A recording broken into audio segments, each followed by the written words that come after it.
stories you can imagine a tree could tell when you see the heart of it exposed. One CIPCO employee is listening and using those stories as a basis to begin a new chapter in the tree's life. Scott Schlegel. I am the maintenance superintendent at the Cedar Rapids office. Been there 24 and a half years. I take care of the buildings and grounds, snow removal, mowing, stuff like that. Scott says the idea was born 5 or 6 years ago when he wanted to make a picnic table for his parents, who host family gatherings at their farm in Marion. I had some cedar logs, so with the chainsaw we did this cedar table. We dabbled on a little other small projects, Christmas presents, items like that, and it's sort of grown from there. I like doing the bigger stuff better. We like doing the natural, the live edge, and the log stuff. All the stuff we do is put together with wooden pegs, like they would have back 200 years ago instead of metal fasteners. We're looking for a piece of property. I would like to build a log cabin and do everything out of the wood I cut and make the whole log cabin out of kind of like they did in the 1800s.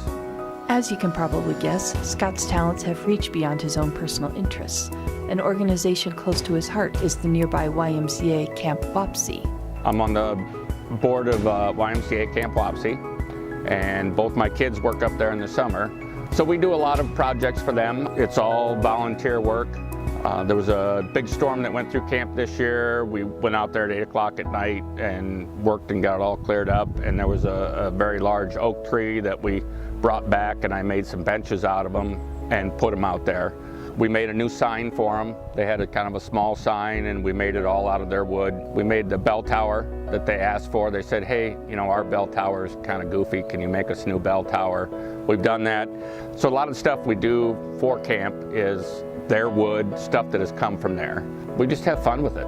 It's something for Matt and I to do to hang out together. There are also pieces Scott has made that have particular meaning. In this way, they serve as a lasting remembrance of someone special. I had a brother-in-law who passed away suddenly, and we used to go out to Colorado in the mountains and ride four-wheelers.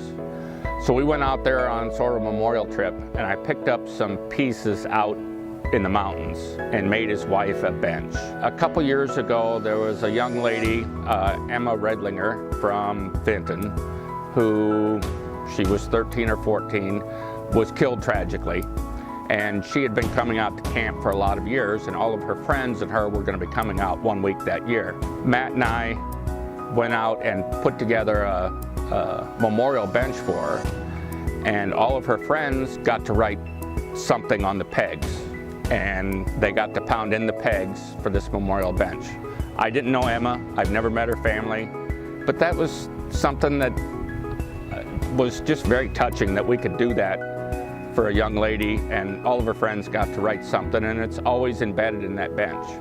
We like to do memorial things for people that has meaning.